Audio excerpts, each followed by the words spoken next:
Rickie Fowler is finally back in the winning circle, and I've only gone and found the most talked about putter in all of golf. That being said, I need to ring Chris, see how much he wants for his putter. One of the newest clubs ever to feature on the channel this year, and one of the oldest putters to feature on the channel this year.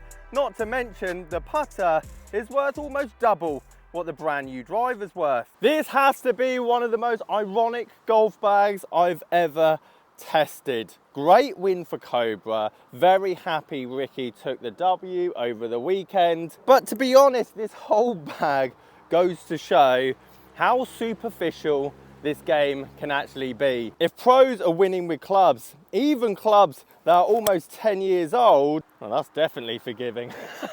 Let's be honest, people are going to want to buy them. And if Rickie carries on his current form, considering he's been close to winning a few this year, we will see that increase in rise of popularity of Cobra woods once again. And the only reason I say they're not necessarily popular at the moment, look at the second-hand prices of what you can get some of these clubs for. For example, that LTDX fairway wood that Rickie's got in the bag at the moment is going for around £120, £110, and it's only a year old. I showed you the level of forgiveness it has off the first tee there. Again, another example is Rickie's Aerojet LS driver. Compared to like the Ping and the TaylorMade, Callaway, all their brand new models, in the second-hand market, it's not doing as well, which is good news for you guys. If you want to get the latest and greatest a tiny bit cheaper, then by all means, it's there to be had. And as Rickie showed over the weekend, it's no different in terms of performance than all the other manufacturers out there. Again, it just goes to show it's not necessarily the equipment, but more about the players that have got it in their hands.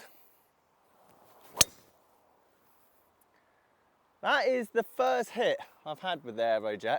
Well, I can't say it doesn't work, but let's say Rickie goes on to win another 3 tournaments, takes home the Open. You best believe that the price of Aerojet second-hand clubs are going to go up. At the moment, there isn't that much demand for them, especially in the second-hand market. And I'm not to say if you go and get fitted for one, try it, spend brand new price money and it works for you, good, that is what you should do. If that club works for you, forget what it looks like, the brand, you're comfortable, you're confident. That to me just makes sense. But we do live in a day and age where every top-end driver manufacturer, with the limits and rules that are placed in the game of golf, are making incredibly similar equipment. You want a low spin driver from that manufacturer, here's the low spin head. You want a draw bias head from that manufacturer, here's a draw bias one. They're essentially all the same clubs with the same shafts, yet depending on the year, some just win the popularity contest that much more. Can honestly say I've never been this close to the green with a driver before. Helps that it's 25-mile-an-hour downwind, however. Rickie has versatile wedges in the bottom end of his bag, as well as his Cobra King Min wedge, which I put in my heavily underrated budget video I did a couple of weeks ago, because, well, they're going for next to nothing. In terms of decent grooves, decent finish, right shafts. I mean, when it comes to a wedge, with the limits and rules in place in golf, you're not going to get anything less, realistically, when it comes to spin, as some of the other bigger brand manufacturers. In the wedge department, that is. Come on then, let's see what all the fuss is about. £1,000 second-hand putter. £120 when it first came out. Many remodels of this type of head as well. Yet this particular one has won 2 PGA Tour events in the space of 3 weeks. Oh, nearly went and bought one then. Now we won't spend too long on the irons because I don't have Rickie's irons here, mainly for one reason. They're brand new. Literally just come out and they look incredible, to be fair, but an incredibly similar story as to the woods. Second-hand prices, even of these Forge Tech, which to be honest, look great. And for that person that wants a P790 but doesn't want to spend £600 on a 5-6-year-old set, this is a great option. They don't look like a massive cavity back, but let's be honest, they are a massive cavity back that are pretty strong lofted. It's very simple when you look at this set of clubs, especially some of the ones that Rickie used over the weekend.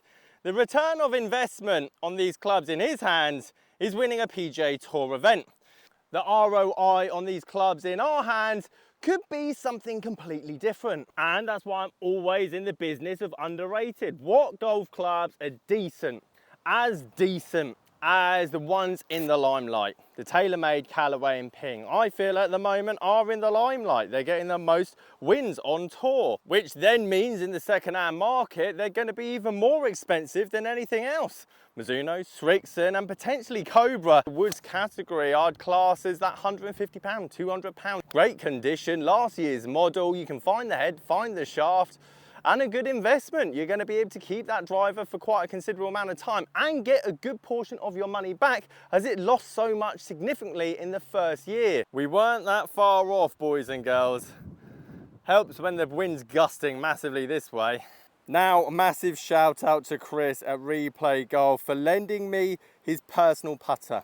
He's had this for a few years and he is well aware of the amount of money has gone up in value over the last 4 weeks. And it just goes to show, case in point, this whole video, once a club is in the limelight, whether it's an old Odyssey, brand new Scotty Cameron, new TaylorMade driver, if people are winning with it, people are going to want it in their hands. The only difference is, oh go on, or maybe it is the best putter in the world. What I was going to say is the only difference is the person on the end of it that makes the difference. Now, some of you may be aware, Odyssey are bringing out a limited edition amount of these back to market, and I can't really blame them. Supply and demand. And Odyssey has the supply and there is a bit of demand for it. And to be fair, I've never tried the Jailbird before. And if you want something like this, that's, let's be honest, going to be a bit cheaper, you could get a more recent, up-to-date one like the O-Works and probably get the same, oh, don't go in again. Oh, thank God for that. I don't think I'm actually been willing a putt not to go in. And it's probably going to do the same thing. However, there's a few things that I do like about this putter.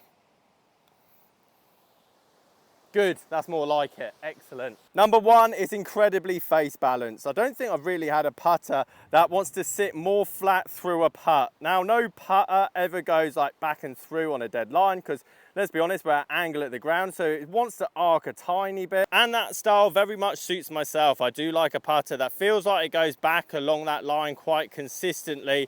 Probably why I've kind of gravitated straight away to this thing.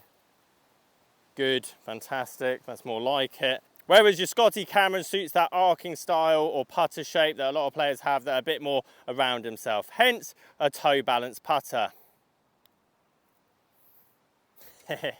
I can also see why the pros wanted to put lead tape on the bottom, because this does feel very light, especially to a traditional putter. What we have now, like your Odyssey Stroke Lab putters or your TaylorMade Spiders, very heavy. This isn't heavy at all, feels very light, and no wonder both the players have put lead tape on the bottom of them.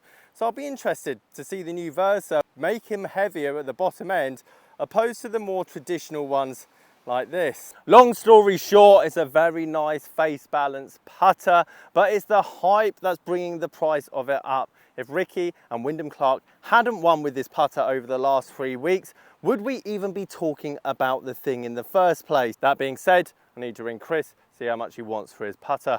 Guys, if you like this video, take this video up here on the right hand side. Check you guys later.